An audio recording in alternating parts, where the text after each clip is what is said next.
Nakikita natin sa EBIT to guys, mataas ang bintahan nito sa EBIT, maabot ng 3K, no? Kung hindi ako guys nagkamali, no?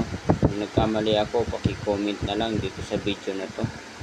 Ito sa 1 real na to guys, no?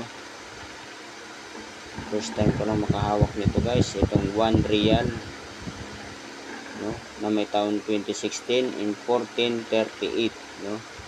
1 real.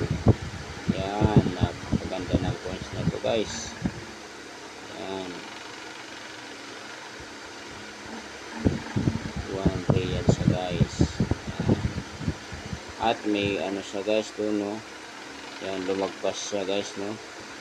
Kung mapapansin mo, lumagpas siya, diba? Ganon din sa kabila guys, lumagpas din yan. Ayan lang po. Thank you guys. Magandang gabi. Bye bye po.